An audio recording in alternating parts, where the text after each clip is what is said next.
ہم نے کل انشاءاللہ العزیز ہم ایک آل پارٹیز کانفرنس کرنے جا رہے ہیں جس میں ان تمام آزاد کشمیر کی اور پاکستان بیسڈ پارٹیز جتنی بھی ہیں ان کی لیڈرشپ کو انوائٹ کریں گے اور اس بات پر انہیں بٹھائیں گے کہ الیکشن کمیشن کے اندر سے ہمیں یہ آواز آ رہی ہے کہ اگر آزاد کشمیر کے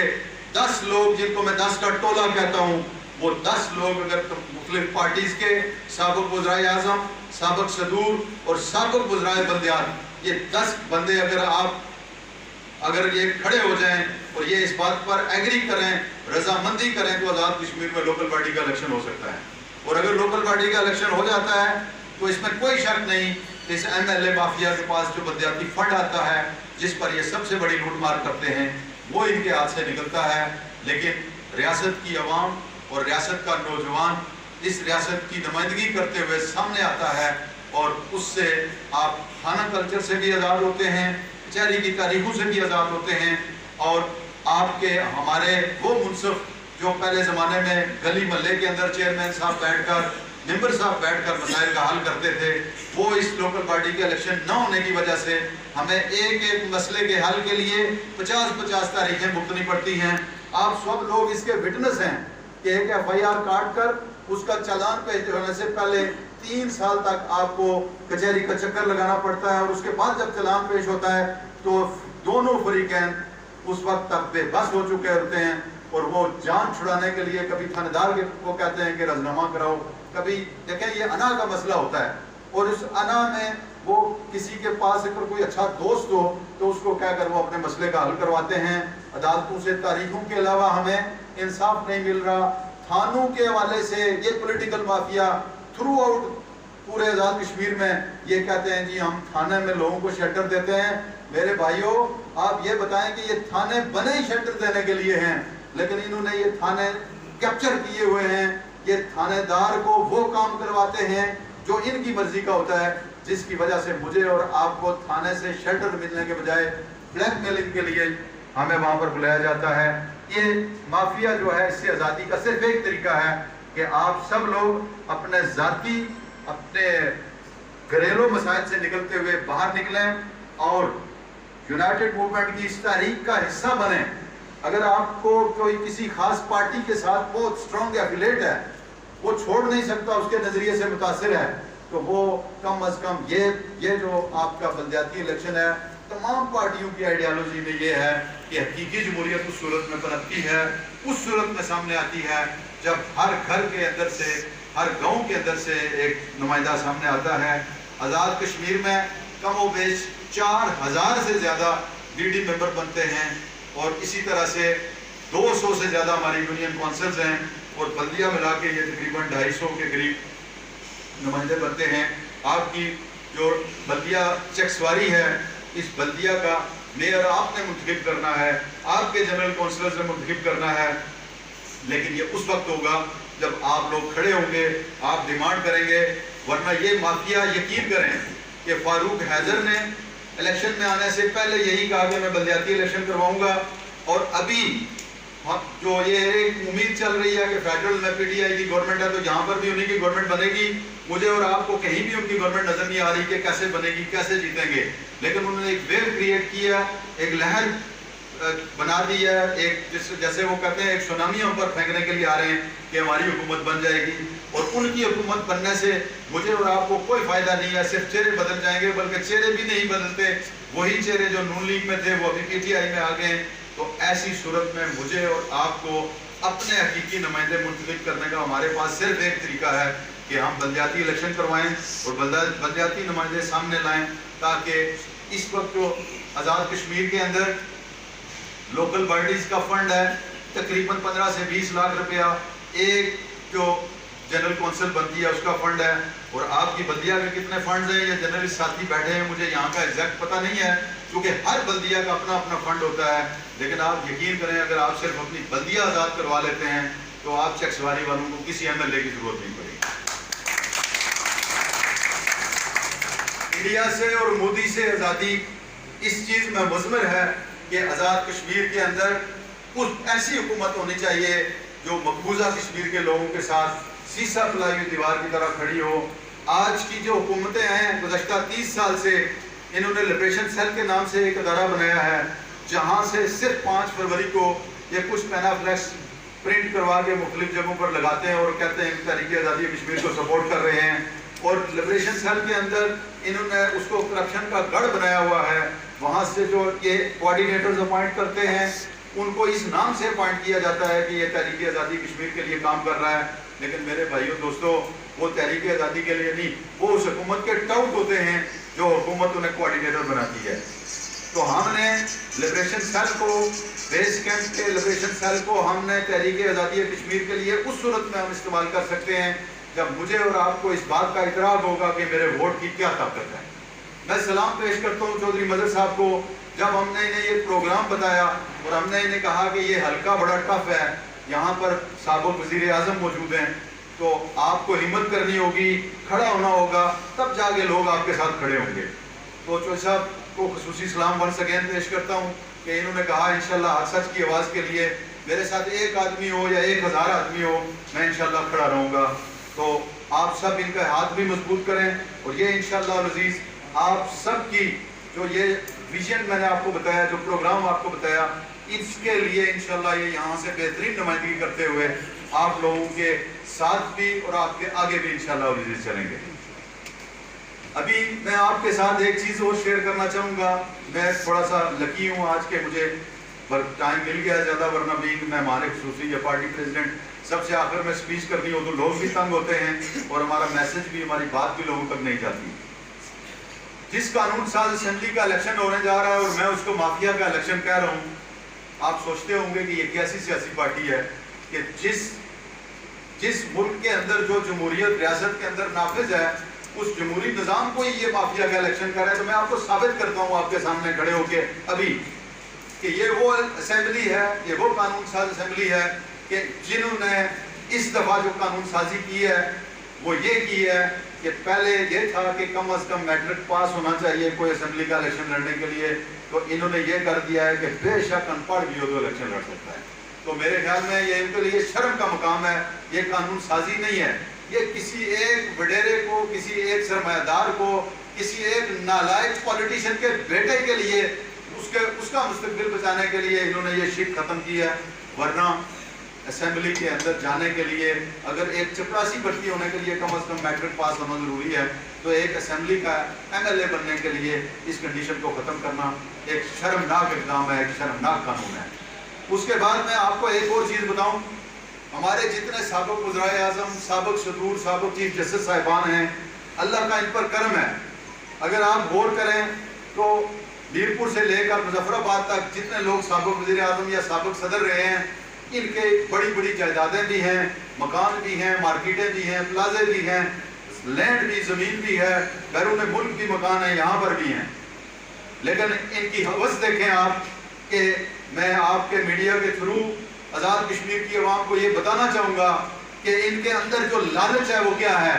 ان کے اندر کا لالچ یہ ہے کہ اس دفعہ انہوں نے یہ قانون بنایا ہے کہ جو سابق وزیر اعظم, سابق صدر اور سابق چیف جسٹس ہوگا اس کو ریاست کی عوام کے ٹیکس کے پیسے میں سے ماہانہ 8 لاکھ روپیہ پینشن دی جائے گی. یہ شرم کی بات ہے کہ یہ نہیں ہے؟ یہ شرم کی بات ہے کہ نہیں ہے؟ میں آپ لوگوں سے پوچھ رہا ہوں. اور اسی طرح سے اس پر انہوں نے اکتفا نہیں کیا, اس کا علاج معالجہ بھی فری ہے, اس کے ساتھ 4 ملازم ہیں اور اس کو ایک لیٹسٹ ماڈل کی گاڑی ہر سال دی جائے گی. یہ وہ فالج زدہ سابق وزرائے اعظم, سابق صدور اور سابق چیف جسٹس ہیں. لگتا تو یہ ہے کہ ان کو کسی اسپتال میں داخل کروا دیا جائے تو بھی اس پر 8 لاکھ روپیہ ماہانہ خرچہ نہیں آتا, اور گھر بٹھا کر ہماری قوم ریاست کے شہداء اور غازیوں کے ورثاء کو یہ کچھ نہیں دے رہے ہیں, لیکن یہ قانون اپنے لیے بنا رہے ہیں. اور وہ ہماری زبان میں کہتے ہیں نا, انڈی منڈے ریوڑیاں مڑ مڑ اپنی چولش پاوے. یہ وہ والی بات ہے ساری کہ اس پر یہ سارے اکٹھے ہیں, سارے ایک ہیں, اور اس کے خلاف آواز بلند کرنا میرا اور آپ سب کی ذمہ داری ہے, کیونکہ ہم اس نبی علیہ السلام کے امتی ہیں کہ جن کے اب حضرت ابوبکر صدیق رضی اللہ تعالیٰ عنہ جب خلیفہ وقت بنتے ہیں تو احباب ان سے کہتے ہیں کہ ابو بکر یہ جو ماہانہ وظیفہ آپ نے اپنا مقرر کیا ہے اس میں آپ کا گزارا نہیں ہو سکتا. تو آپ نے فرمایا کہ جس دن میرا گزارا نہ ہو سکا اس دن مدینہ کے مزدور کی تنخواہ بڑھا دوں گا. آپ کبھی جا کر پوچھیں ان سے کہ یہ اللہ پاک نے اتنا کرم فضل آپ پر کیا ہوا ہے، آپ کے گھروں پر اعظم من فضل ربی لکھا ہوا ہے، اس کے باوجود اس قوم کے ٹیکس کا 7.5-8 لاکھ روپیہ ماہانہ آپ کیوں لے رہے ہیں؟ آپ کے پاس گاڑیاں نوکر موجود ہیں، پھر بھی آپ ایک زندہ لاش کو سنبھالنے کے لیے 4 ملازم اور گاڑیاں کیوں رکھی گئی ہیں؟ اسی طرح کی ناانصافی اور اس پر خاموشی کی وجہ سے اگر ہم یہ سمجھیں کہ اللہ کی رحمت ہم پر آئے گی تو میرے بھائیوں یہ ہماری خام خیالی ہے۔ اللہ کی رحمت وہاں پر آتی ہے جب ظلم کے خلاف نبی علیہ السلام کا امتی ننگی تلوار بن کے نکلتا ہے۔ تو وہ ننگی تلوار بننے کے لیے میری ذمہ داری نہیں ہے، آج یہ میسج آپ کے پاس میں پہنچانے کے لیے آیا تھا، پہنچ گیا ہے، اب آپ نے کھڑے ہونا ہے اور کھڑے ہو کے آپ نے حق سچ کی آواز بلند کرنی ہے۔ ہم لیگ پارٹی لیڈ کرنے جا رہے ہیں، اگر ہماری ضرورت پڑے تو ہم انشاءاللہ ہراول دستے کی طرح آپ کے سامنے بھی، آپ کے ساتھ بھی انشاءاللہ عزیز کھڑے ہوں گے۔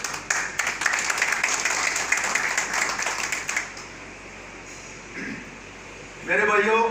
کرپشن کی یہ داستان یہاں پر ختم نہیں ہوئی۔ آپ سب لوگ اس بات سے واقف ہیں کہ لوکل گورنمنٹ سے آپ اگر 1 لاکھ روپے کی اسکیم لیتے ہیں تو وہاں پر پہلے آپ سے کہا جاتا ہے کہ 16,000 15,000 یا 20,000 روپیہ پہلے جمع کرائیں، کیش جمع کرائیں اور 1 لاکھ کا چیک لے کے دے جائیں۔ میں پورے آزاد کشمیر میں چیخ رہا ہوں، بار بار کہہ رہا ہوں، مجھے کوئی آج تک نہیں کہہ رہا کہ جی یہ بات آپ غلط کہہ رہے ہیں۔ کوئی کسی نے مجھے نہیں کہا کہ یہ بات ٹھیک نہیں ہے، یہ بات بالکل ٹھیک ہے۔ جب میں اسٹیج سے اترتا ہوں تو مجھے لوگ اگر کہتے ہیں آپ بالکل بات ٹھیک کہہ رہے ہیں، اور یہی بات وہ ہے جو کرپشن کو ہم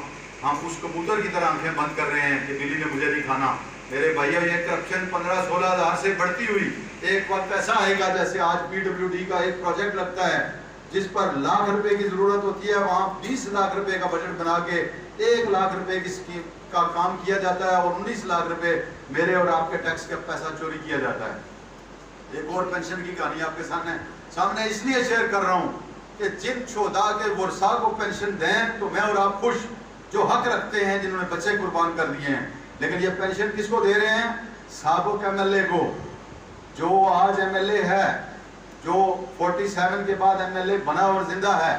اس کی ماہانہ پینشن سردار عتیق صاحب نے 10,000 روپیہ مقرر کی تھی جب وہ وزیر اعظم تھے، اور جب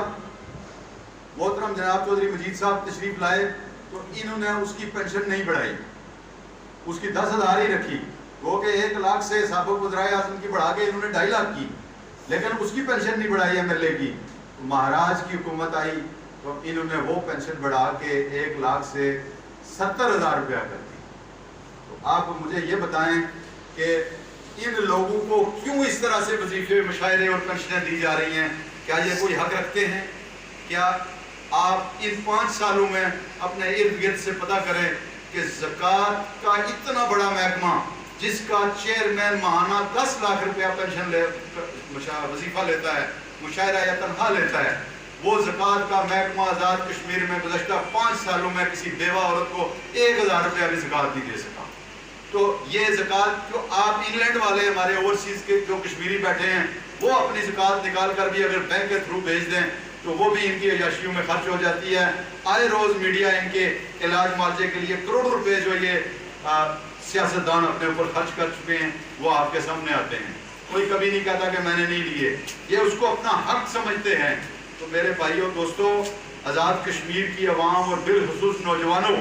یہ وقت ہے آپ کے کھڑا ہونے کا، اور ابھی کھڑے ہو کر جب تک آپ لوکل باڈی کا الیکشن نہیں کروائیں گے اس مافیا سے آزادی ممکن نہیں ہے۔ اور اسی طرح سے اگر یہ مافیا اپنے لیے ہر روز نئے قوانین بناتا رہے گا تو بھی ورثائے شہداء کی ویلفیئر پاسبل نہیں ہوگی۔ تو میں اور آپ انشاءاللہ تحریک کے ساتھ کھڑے ہوں گے، آزاد کشمیر کو حقیقی معنوں میں بیس کیمپ بنائیں گے۔ آزاد کشمیر کے اندر اللہ پاک نے اتنا پوٹینشیل رکھا ہے، ٹورزم کو ڈیولپ کریں گے۔ آج ہم باقاعدہ بغیر حکومت میں کیے ہوئے ہم اس وقت آزاد کشمیر میں ایگریکلچر ڈیولپمنٹ پر کام کر رہے ہیں۔ ہمارے ایگریکلچر کے شعبے کے سربراہ جو ہیں وہ یہاں آج نہیں آ سکے، لیکن انہوں نے آزاد کشمیر کی بنجر زمینوں کو آباد کر کے 1,000 سے زیادہ باغات لگوائے ہیں۔ پولٹری کی ڈیولپمنٹ پر بھی ہم اسی طرح سے کام کر رہے ہیں۔ ہم حکومت میں آئیں یا نہ آئیں، انشاءاللہ العزیز تعلیم، صحت اور جنرل ڈیولپمنٹ کے لیے ہمارا کام کاج انشاءاللہ جاری رہے گا۔ آپ سب سے یہ گزارش ہے کہ اپنے اوپر ٹرسٹ کریں، اپنے اوپر یقین رکھیں اور اپنے اس ووٹ کو وید سمجھتے ہوئے اس کینڈیڈیٹ کے حق میں سٹیمپ لگائیں جس کو آپ یہ سمجھتے ہیں کہ یہ میری رہنمائی، یہ میری امانت کی ضمانت ہے، اور اپنے آپ کو اس سیاسی مافیا سے بچائیں جو نئے جھنڈوں میں اور نئے ڈنڈوں کے ساتھ آ رہے ہیں، اور اس بات کا یقین رکھیں کہ اللہ رب العزت استعداد دینے والا ہے، اللہ رب العزت کے اختیار میں سب کچھ ہے۔ ہم صرف یہ نیت لے کر آگے بڑھیں کہ جو اللہ کا حکم ہے وہ کریں گے، اور جس سے اللہ نے روکا ہے وہ نہیں کریں گے۔ آپ کا بہت بہت شکریہ۔ جرنلسٹ ساتھیوں کے ساتھ انشاءاللہ ہم بیٹھیں گے اور تفصیل کے ساتھ جو سوالات ہوں گے ان کے جوابات بھی دوں گا، اور اپنے پروگرام کا مزید جو کوسچنز آپ کے ذہنوں میں ابھر رہے ہیں اس کے متعلق بھی بتاؤں گا۔ ابھی اس وقت ہمارے پاس ہمارے مقبوضہ کشمیر کے اندر اسیر رہنے والے